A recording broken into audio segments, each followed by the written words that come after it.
Bienvenidos a Siempre hará falta pensar, el espacio donde la filosofía nos guía en la búsqueda de respuestas a los desafíos educativos de nuestro tiempo. Soy Natalia Gutiérrez y te invito a cuestionar juntos los fenómenos que moldean la educación. En un mundo de tendencias y cambios hay algo que no cambia. Siempre hará falta pensar. Bienvenidos a Siempre hará falta pensar. Hoy vamos a hacernos una pregunta que parece simple, pero que lo cambia todo. ¿Para qué educamos? No cómo, no qué, sino para qué. Yo soy Natalia Gutiérrez y quiero abrir este espacio para que reflexionemos sobre nuestras experiencias, no porque lo sepamos todo, sino porque lo estamos buscando. Entonces, ¿para qué educamos? Es una pregunta teleológica, es decir, que busca el fin, el propósito último de nuestras acciones en el aula en este caso. Vamos a explorar entonces cómo esta pregunta puede transformar desde la planeación de contenidos hasta la reacción del docente ante lo que los alumnos plantean en el salón de clases, porque sabemos que muchas veces uno planea una cosa y sucede una muy distinta. Y si no sabemos hacia dónde vamos, ¿cómo sabemos si vamos en la dirección que queremos?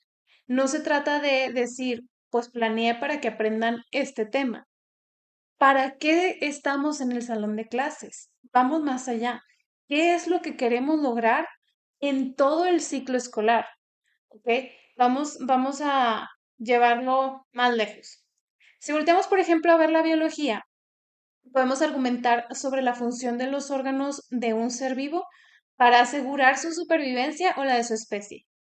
Cada órgano tiene su finalidad.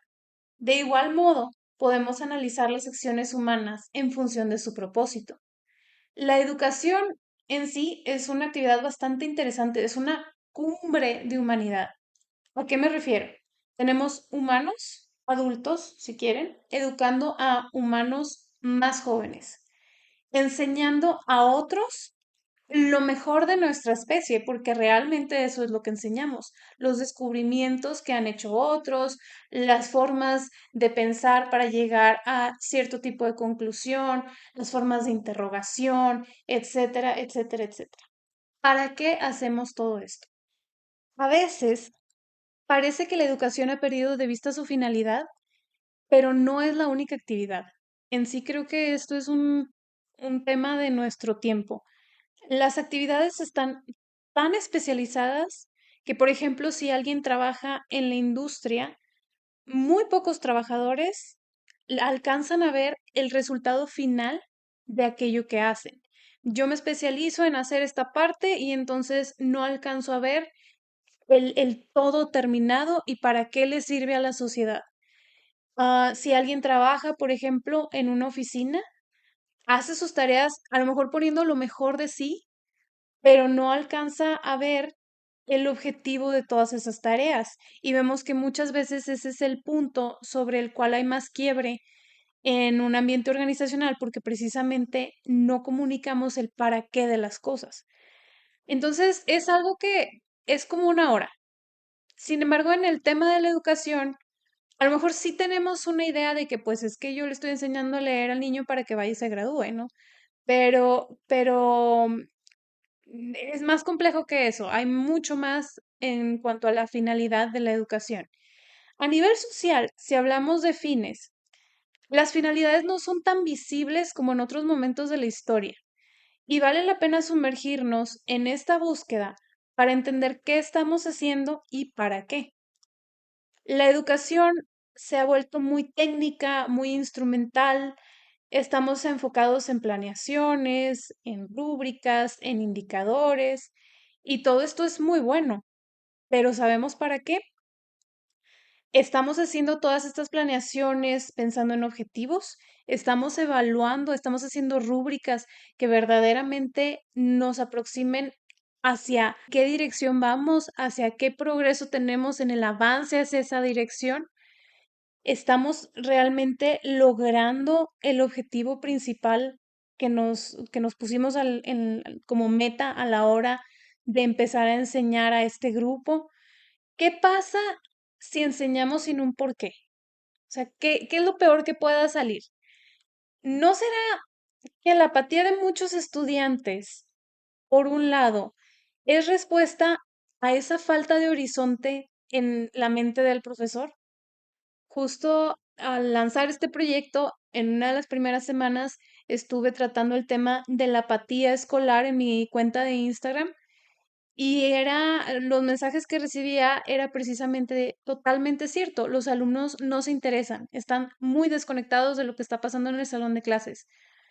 Sí, 100% de acuerdo. Mi último semestre creo que coincide mucho con esto, pero sí, será el brinco generacional que no nos permite conectar las finalidades que tenemos nosotros con las finalidades que puedan llegar a imaginar las generaciones que están ahorita en las aulas, o será que ni siquiera nosotros tenemos idea de para qué estamos enseñando lo que estamos enseñando. Es una reflexión. Honestamente no tengo respuestas para esto y no creo que estemos haciendo algo mal a propósito para nada, sino que vale mucho la pena responder esto, vale mucho la pena preguntárnoslo para poder tomar nuevamente el timón del salón de clases y dirigirnos hacia donde queremos. Y nuevamente surge la pregunta, ¿cómo vamos más lejos? ¿Cómo realmente, cuál es el fin último de lo que estamos haciendo? El para qué del para qué del para qué. Imaginen un aula donde cada actividad está alineada con un fin humano. Estamos educando para la libertad de esos alumnos. Estamos educando para la dignidad de esos alumnos. Estamos educando para que ellos puedan encontrar sentido en lo que hagan en un futuro, o a lo mejor incluso en el presente. Pero entonces, hay que atrevernos a preguntar, ¿qué es un ser humano libre? ¿En qué recae la dignidad de mis alumnos? ¿Qué le da sentido a la vida de distintas personas? Y entonces me sitúo frente a algo mucho más complejo. Un maestro de preescolar no está enseñando motricidad fina solamente para que hagan bolitas y palitos o solamente para que pueda escribir en un futuro el niño, sino para que adquiera todo lo que conlleva la escritura, ser parte de una especie que puede transmitir ideas complejas mediante el lenguaje, utilizar las palabras de forma creativa para la literatura o la música, poder expresarse, poder conocer el mundo, etcétera. Si tú eres docente, te invito a hacer un ejercicio. Abre tus planeaciones pasadas, míralas con atención y pregúntate, ¿cuál era la finalidad de esto? ¿Qué actividades te planteaste? ¿De qué eran capaces tus alumnos? ¿Los llevaste más lejos? ¿Fue demasiado fácil? ¿Qué materiales requeriste? ¿Cuánto tiempo se invirtió? ¿Cuánto tiempo se invirtió en el aula? ¿Cuánto tiempo se invirtió en casa? ¿Tuvieron que ayudarle sus papás? ¿Cómo reaccionaron tus alumnos a esta actividad? ¿Valió la pena? No lo veas desde el blanco y el negro. ¿Estuvo bien o estuvo mal? Aquí no nos va a servir de nada. Es qué puede cambiar, qué puede mejorar, cómo me acerco más a la finalidad de la clase, pero también a la finalidad de mi rol como educador ante este grupo de alumnos. Y obviamente, cada materia, cada tipo de grupo, incluso cada etapa del desarrollo del alumno va a requerir respuestas distintas. Por ejemplo, si yo estoy en primaria o si yo estoy en preparatoria, va a requerir un manejo muy distinto. Un maestro que da matemáticas va a buscar objetivos distintos a los de un maestro que enseña historia, pero la finalidad va a ser más trascendente, va a llegar a tocar al ser humano que es el alumno. Y sabemos que hay muchos enfoques para hablar de los fines de la educación en un salón de clases. Podemos hablar, por ejemplo, de la taxonomía de Bloom y decir, o sea, por un lado, me importa que el alumno se aprenda la definición de lo que sea que estoy enseñando.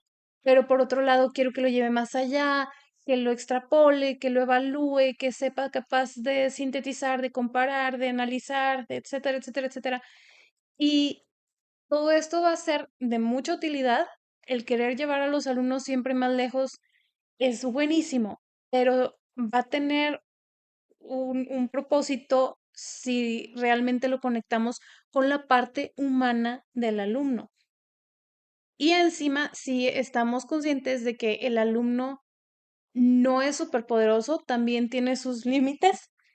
Si, por ejemplo, yo doy clase de historia, no es lo mismo una clase de historia para un niño en primaria que para un niño en secundaria, que para un niño, bueno, un adolescente en preparatoria. ¿Por qué? El niño de primaria precisamente, a lo mejor podemos enfocarnos en que comprenda eh, mm, fechas, lo cual es muy controvertido, fechas para que sitúe en una línea de tiempo, en una cronología que pueda situar el orden de las cosas. No para que se memorice el 15 de septiembre de no tendría mucho sentido, a lo mejor en todos los casos, pero sí para que pueda ubicar temporalmente eventos, que comprenda personajes principales, que comprenda eventos mayores que sucedieron y que dieron paso a ciertas cosas. Un niño de secundaria a lo mejor ya podemos meternos más en causas y consecuencias. De hecho, a esa edad yo creo que les resulta bastante interesante comprender que los eventos vienen de otra cosa, los eventos históricos. Entonces, en cada etapa vamos a ver niveles distintos a los que podemos llegar. Sin embargo, la finalidad sigue siendo la misma.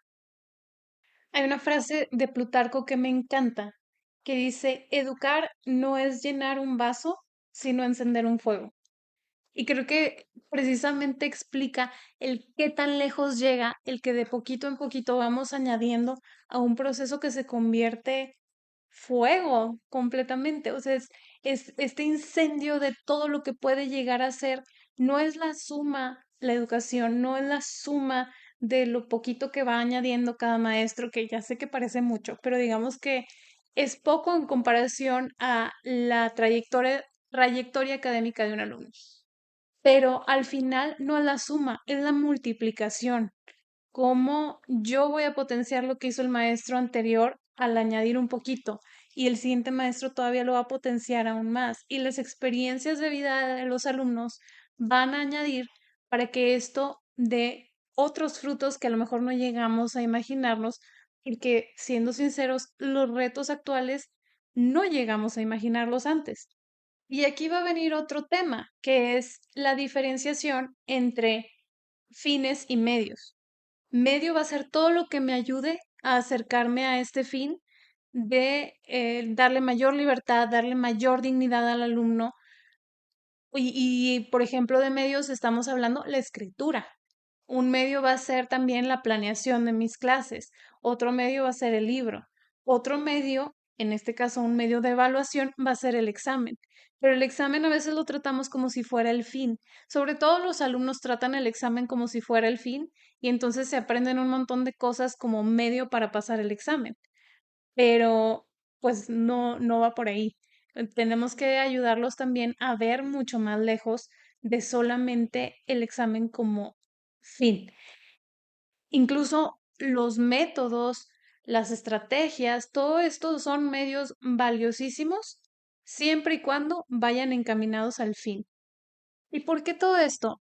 Yo les puedo compartir algunas anécdotas de alumnos muy brillantes que a lo mejor no tenían el mejor acompañamiento sí, para desarrollar sus hábitos de estudio, para trabajar en la responsabilidad y todo esto.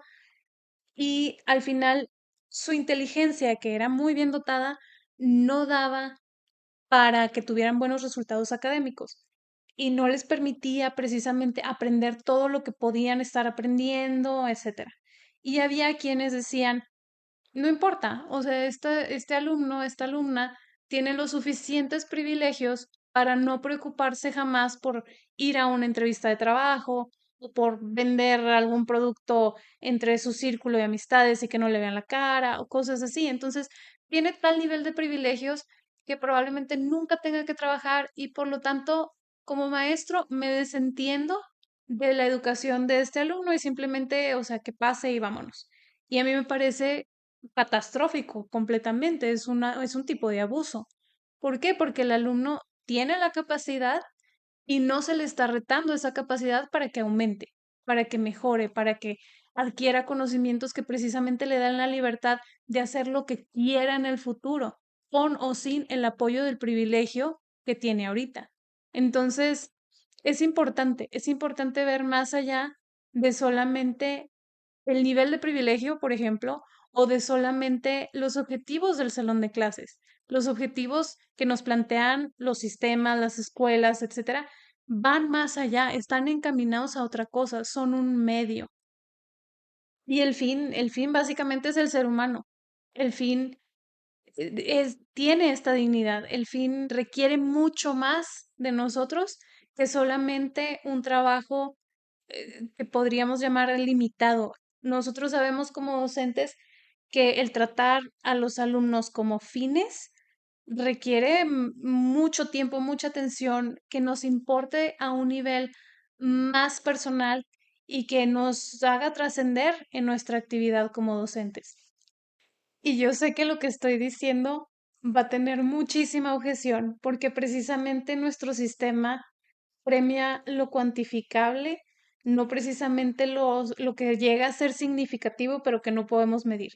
Entonces, no es fácil estar siempre direccionados hacia hacia la finalidad, hacia esta forma de estar cuestionando los fines de lo que estamos haciendo. Pero, pues cuando el fin se olvida, los medios se absolutizan. Entonces, hay que recordar esta parte. Estamos aquí para transformar vidas, para realmente tocar al ser humano que es el alumno en lo más profundo de su libertad, de su dignidad, de su voluntad, de su inteligencia, para que alcance los fines que él quiere alcanzar, no los que yo o la escuela o los papás o quien sea quiere que alcancen. Y esto solamente se logra precisamente con una educación integral, con una educación dirigida, finalizada. Entonces, no estamos aquí para que pasen exámenes, es mucho más. Precisamente, antes de cerrar, quiero que vayamos a este punto en que podemos educar no solamente para conocer el mundo que nos rodea. Educar es humanizar, ya lo habíamos tratado un poco en episodios anteriores. Educar es lo que nos lleva a hacer, lo que queremos llegar a ser, lo que estamos llamados a ser, pero también podemos hablar de la educación como algo que potencia nuestra capacidad para ser felices. La educación como algo que incluso nos lleva a amar. La educación como algo que nos hace trascendernos a nosotros mismos, ir más allá, llegar a más personas, llegar más lejos con algo que haga bien. Entonces, sigamos en esta reflexión. Educar es un acto teleológico y si no tenemos claro el fin, corremos el riesgo de caminar mucho, de agotarnos incluso, pero sin llegar a ningún lado. Si este episodio te hizo pensar, compártelo por favor con más personas y sígueme en esta plataforma y en Instagram como @NataliaGutierrez_edu. Y si quieres seguir filosofando conmigo, te invito a escuchar el siguiente episodio la próxima semana. Muchas gracias.